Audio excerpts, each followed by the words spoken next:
नमस्कार, news portal to drink पर आपका स्वागत। केंद्रीय गृह मंत्रालय ने बिहार कैडर के 2001 बैच के आईपीएस अधिकारी सालीन को वापस केंद्र में सेवा देने के लिए बुला रहा है।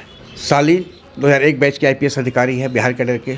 इनकी छवि एक पारदर्शी, ईमानदार और विभागीय कार्य में किसी के अनैतिक हस्तक्षेप बर्दाश्त न करने की रही है। यही कारण है कि बिहार सरकार में भी फिलवक्त काफ़ी प्रभावशाली आईपीएस हैं।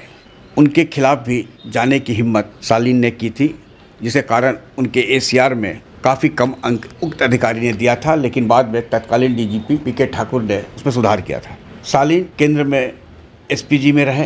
प्रधानमंत्री नरेंद्र मोदी जब बने थे तो शुरुआती दौर में वे एसपीजी में बतौर एसपी नरेंद्र मोदी को सुरक्षा कवर दिया था। बाद में वे एनएसजी में गए, डीआईजी और फिर आईजी के पद पर प्रोन्नत हुए और फिर वापस बिहार सरकार में लौटे। लेकिन बिहार की जो मौजूदा हालात है और जिस प्रकार जब सालीन यहाँ आए थे तो उस वक्त आलोक राज यहाँ डीजीपी थे। बिहार में योगदान देने के बाद भी आलोक राज डीजीपी के कार्यकाल में उन्हें वेटिंग फॉर पोस्टिंग कई महीने तक रहना पड़ा था। तो सालीन को योग्यता के अनुरूप पोस्टिंग नहीं दी गई। सबसे सीनियर मोस्ट बिहार में वे आईजी थे, लेकिन उन्हें बीएमपी में बैठा दिया गया, फिर उन्हें एटीएस में भेजा गया। इस दौरान उन्हें आईजी सुरक्षा भी बनाया गया। तो आईजी सुरक्षा को लेकर जो प्रोटोकॉल था उसमें काफ़ी उन्होंने सुधार किया और कई पुलिस मुख्यालय को दिया है कि कैसे वीआईपी सुरक्षा के साथ साथ अन्य कार्यों में बिहार पुलिस की उपयोगिता को लाया जा सके, बतौर एटीएस के रूप में भी और सुरक्षा के मानक पर भी उसे खरा उतारा जाए। चर्चा है कि केंद्र में जो सीआरपीएफ में वे जाएंगे तो उनकी एसपीजी और एनएसजी में जो कार्यकाल रहा है उसके अनुरूप ही कोई पद दिया जाएगा। वैसे आईजी सिक्योरिटी का भी पद है।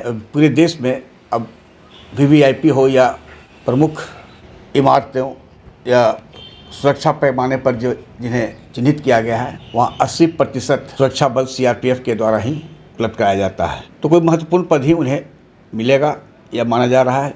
और इसका कारण यह है कि सालीन के लिए केंद्र सरकार ने कूलिंग पीरियड को न केवल शिथिल किया है, बल्कि देश के सबसे बड़े अर्धसैनिक बल सीआरपीएफ में उन्हें योगदान करने के लिए बुलाया है। इसी तरह बिहार में 1996 बैच के आईपीएस अधिकारी नैर हसनैन खां के लिए भी कूलिंग पीरियड को शिथिल करके वापस बिहार बुलाया गया एसएसबी से, और एनएस खां इस वक्त एडीजी ईओयू के पद पर कार्यरत हैं।